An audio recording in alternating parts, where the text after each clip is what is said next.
Hi everyone, it's Mr. Barbier back with another video. So this is part 5 of our solving equations series, and the topic is solving equations with root expressions. Let's get right into it. So to solve equations with roots, remember that the opposite operation of roots is exponents. So when we say opposite operation, another term for that is inverse operation, okay? So the opposite operation of roots, also known as inverse, is exponents. You can eliminate the root house, okay, I call it the root house, simply by raising both sides of the equation by an exponent that matches the index of the root. So I know a lot of you are looking at this and saying, wait a minute, there's some words there that I'm not familiar with. Let's break down what I'm talking about. So first of all, what do we mean by inverse operations?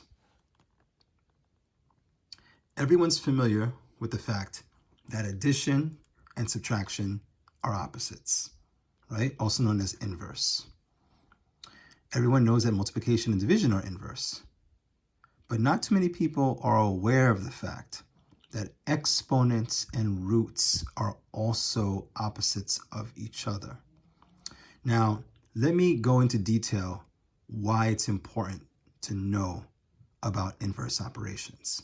When you know about inverse operations, ladies and gentlemen, you can use inverse operations to check your answer.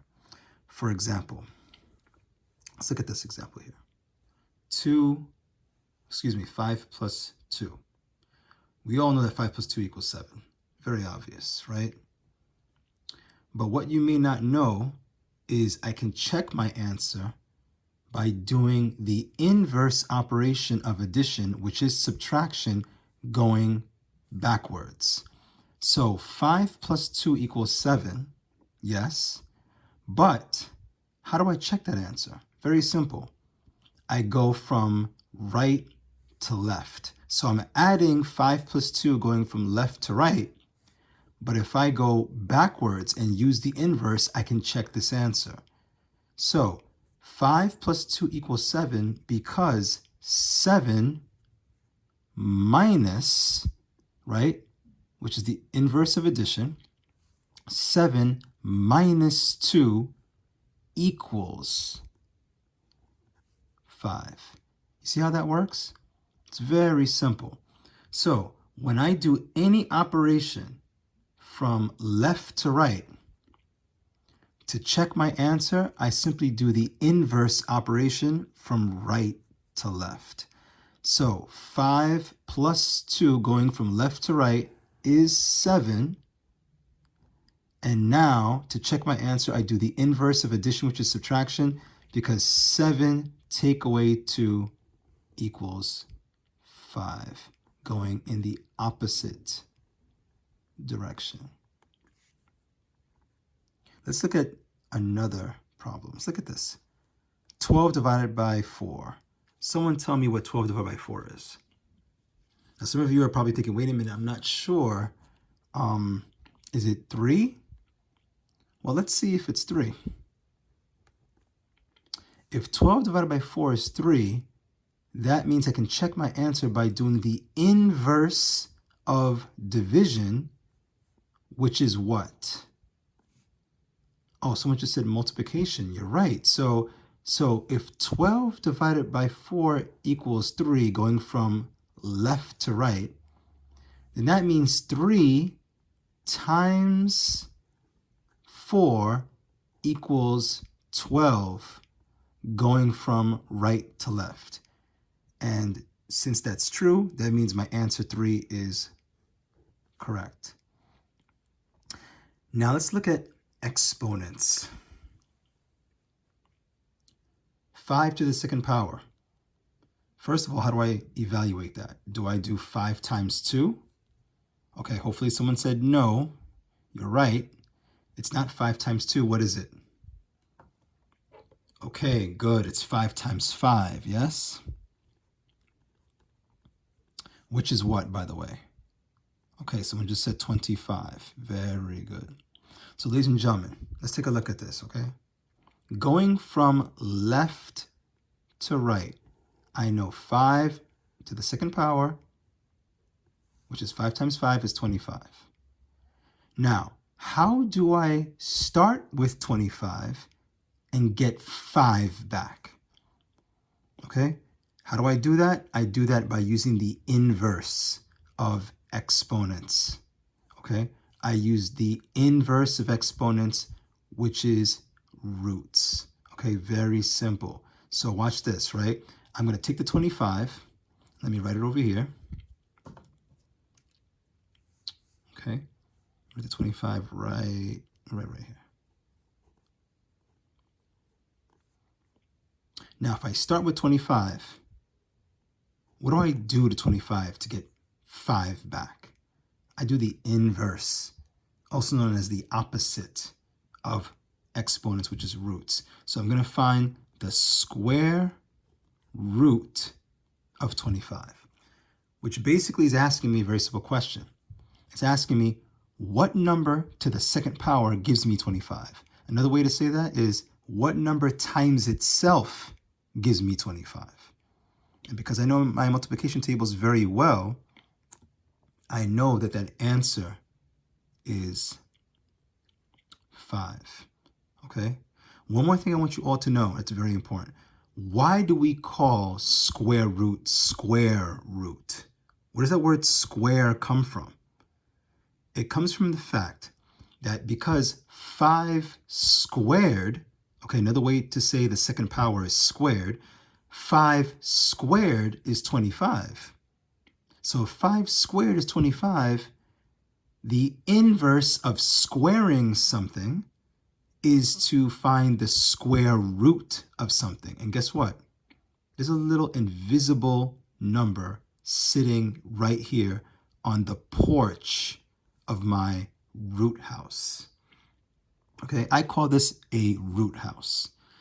And right here on this little ledge sticking out is a number sitting there, and that number is called the index.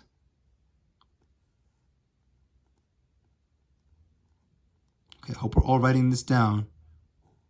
All right. That's why I call this symbol, that's why it's called square root. Now you might say, well, Mr. Barbie, how come they don't ever put the 2 there? How come it's always just empty? Again, it's one of those things in math where we know that that 2 is there. It's understood to be there. So it's there even though I don't see it. Okay, it's an invisible 2. But I still call this symbol square root as long as I don't see a number sitting on the porch of my root house. And again, that number is called the index. Okay, so notice something though. There's a very interesting connection. That number 2, the index, is the same number that I used up here when I was solving for 5 to the second power, or 5 squared. So that's not a mistake, ladies and gentlemen. That is intentional. These two numbers do need to match. 5 squared is 25, right? This, again, this square is called the exponent.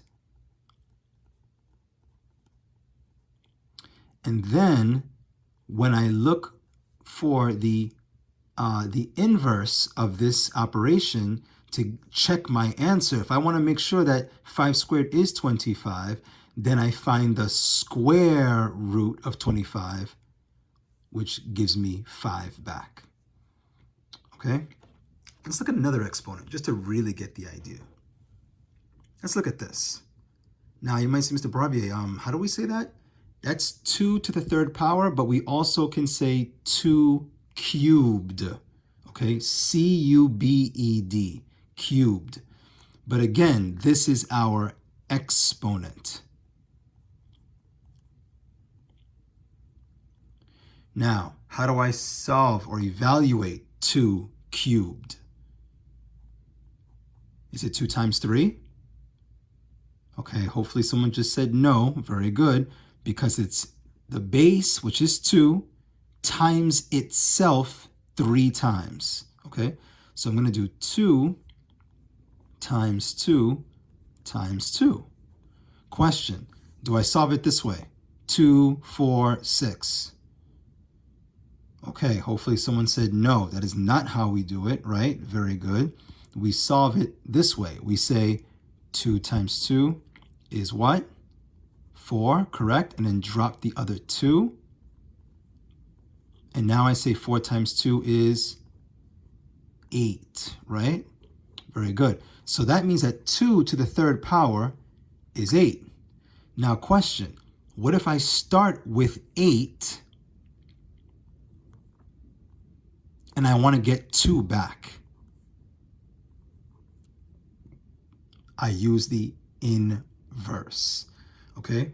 I use the inverse of exponents, which is roots.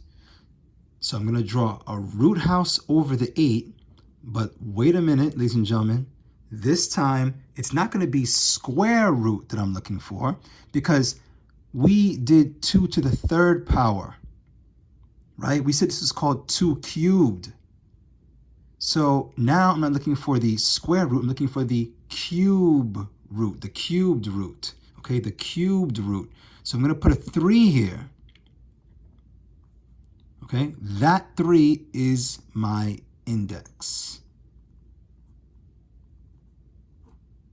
Now, you might say, Mr. Barbier, is 3 invisible like 2 is invisible? No, okay? Any index that's 3 or above will be visible, and it will be sitting right there on that porch, okay?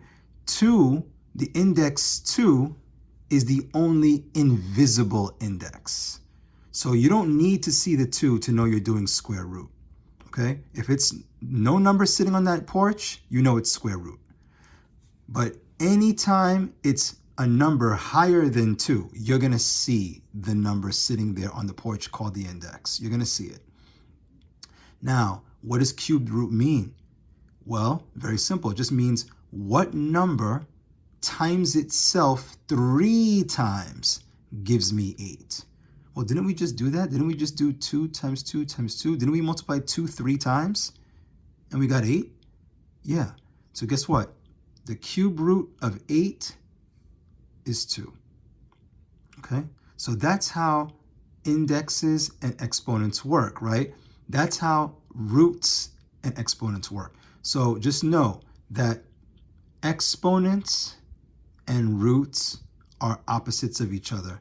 And we must pay attention to that when we're solving equations with roots. Let's get back to it. So I have,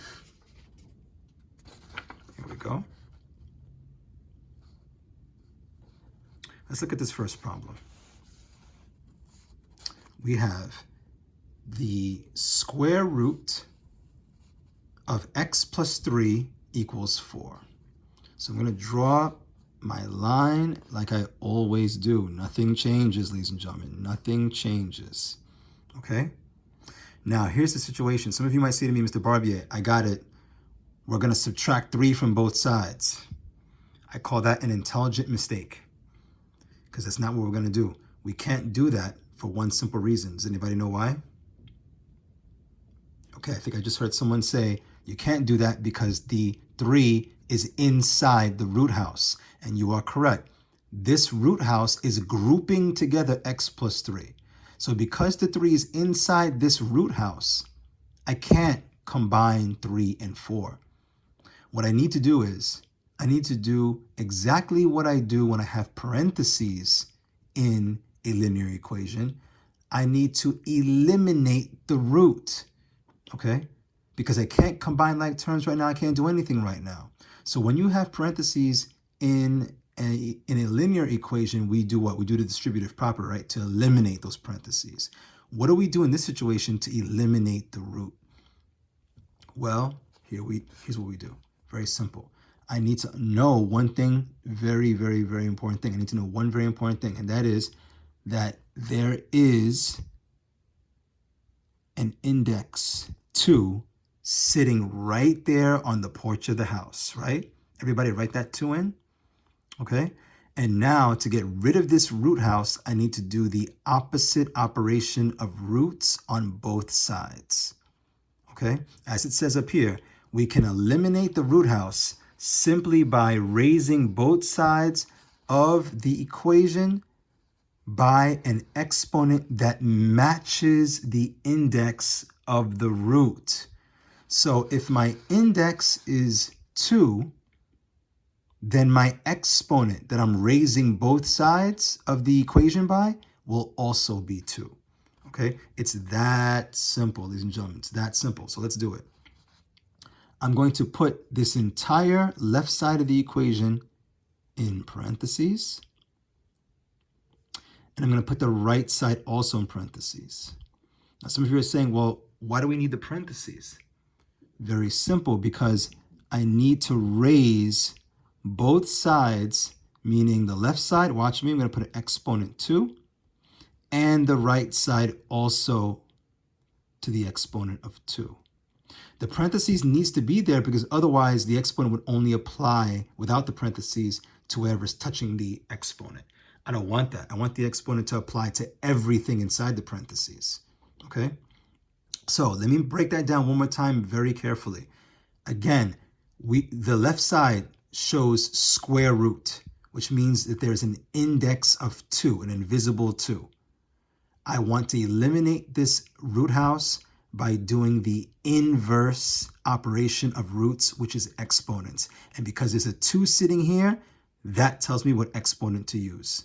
Okay, so again, parentheses, very important. Don't forget the parentheses. And raise both sides of the equation to the second power. Now you might say, Mr. Barbier, now what? Very simple. What always happens in solving linear equations is things cancel out, don't they? What cancels out here? This exponent cancels out this index, just like that. So goodbye exponent, goodbye index. And not only does the index go away, the entire root house goes away. And I just bring down x plus 3 with no root house. Okay, again, roots, exponents, inverse operations, they are opposites. They cancel each other out. Just like addition and subtraction cancels each other out, and just like multiplication and division cancel each other out. Okay, so this cancels out this. Root house is gone. I just drop x plus 3. And now be careful. Don't just drop 4. Be careful. This is now 4 to the second power, 4 squared. So I must evaluate that. Okay, I must solve that. And folks, again, when in doubt, write it out. Okay, some of you right now might put 8 by mistake. Please don't do that. Right? Remember that 4 to the second power means what? Okay, good. 4 times 4, yes. Which is what? 16. Very good. So this gives me 16. Now, ladies and gentlemen, the next and final step is very simple. I want x alone. What do? The opposite operation. Tell me what to do, someone. What do you see? Okay, someone just said that they see like terms. 3 and 16 are like terms. I want to combine them. So I'm going to cross the line and change the sign. So this positive 3 becomes a negative 3. And then I bring it over here as well. Okay, because what I do to one side, I must do to the other. These 2 3s cancel. I drop the x. I drop the equal sign. 16 minus 3 is what? Someone just said 13, and that is correct. Now, okay, wait, I just heard someone say, Mr. Barbier, wait a minute. How come you didn't divide at the end of this problem or multiply like you've done with other equations? Because I didn't need to, okay? There was no need to divide or multiply both sides of the equation to get the x alone. Okay, just remember one thing always with linear equations. To get the x alone, you simply do the opposite operation. Okay, we did the opposite of roots, which is exponents, and then we did the opposite of addition, which is subtraction. Okay, always on both sides. There it is. Okay, and ladies and gentlemen, one more quick thing. Some of you are wondering, how can I check my answer with this? Well, since we have x equals 13, it's very simple. I just take the 13 and plug it back into the original equation for x. Let's do this mentally. If I replace 13, or x with 13, I should say, what's 13 plus 3? Okay, someone just said 16. Very good. Now remember, the 16 is inside of a square root. So what's the square root of 16? In other words, what number times itself gives you 16?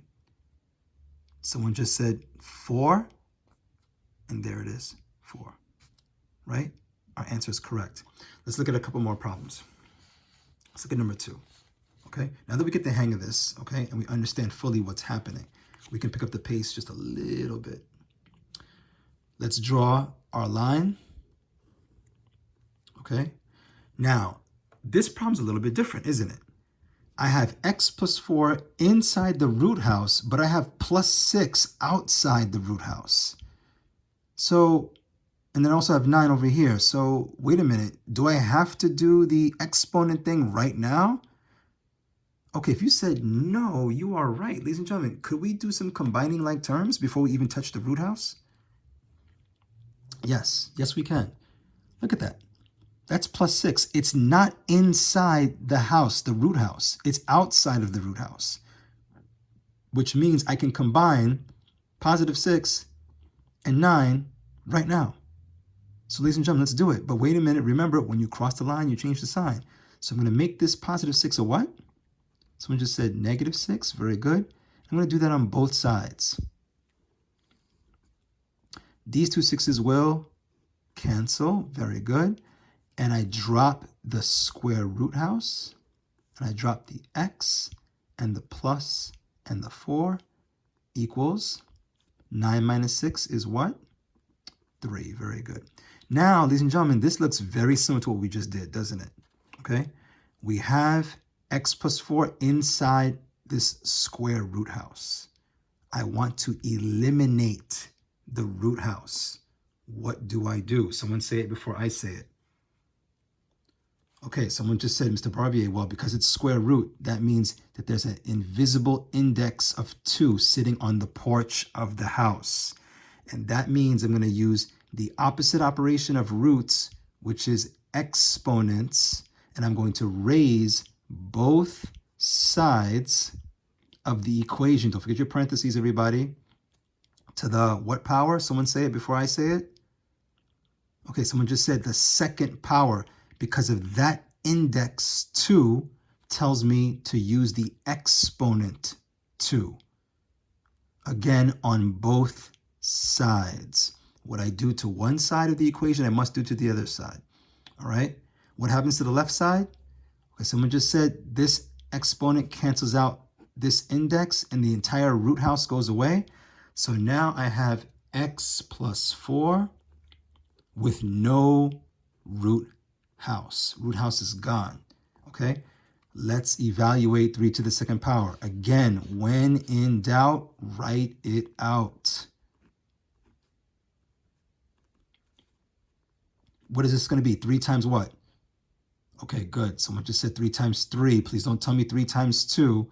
So 3 squared equals 3 times 3, which is what, somebody? Which is, okay, good, 9. Thank you very much.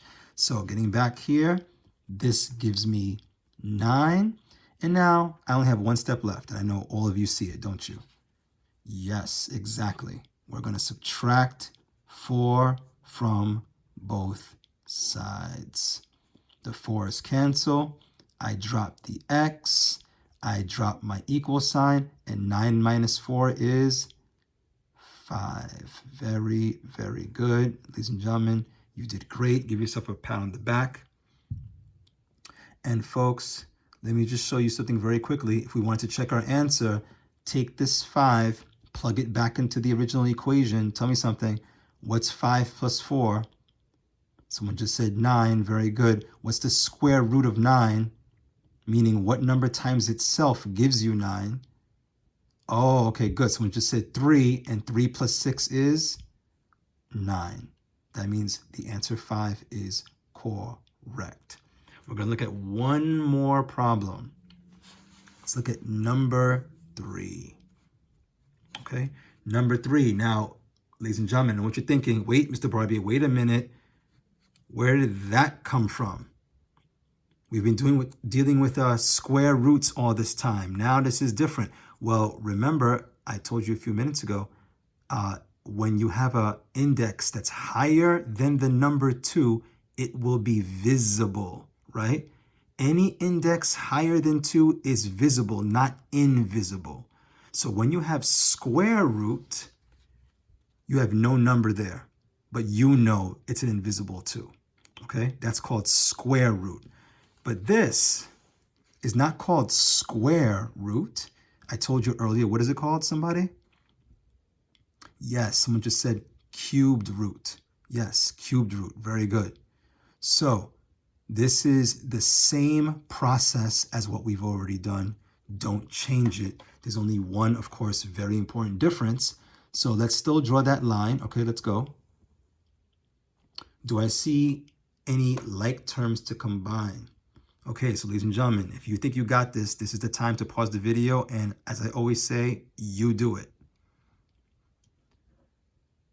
Okay, I can wait. Hey, I see you sitting down, not doing anything, waiting for me to tell you the answer. Don't do it. Pause the video. You do it. All right. Okay, I'm going to assume that you unpaused because you did the problem. You're ready to see if your answer is correct. Let's go. So someone just said, what? What do I do? Oh, okay. You said to subtract 9 from both sides because the 9 is not in the root house. You are correct. These two 9s will what? Cancel. Yes. I drop my cubed root house. Okay. And I use money and debt here, right?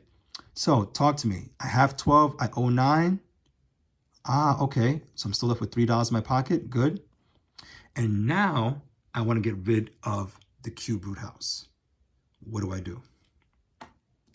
Okay, I'm waiting for an answer. Somebody speak up. Okay. I heard someone say, Mr. Barbier, you're going to put both sides in parentheses. Yes, we are. And we're going to what?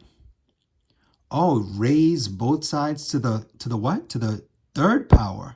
Third power? Really? Where'd you get third power from? Oh, because the index is 3, not 2 this time.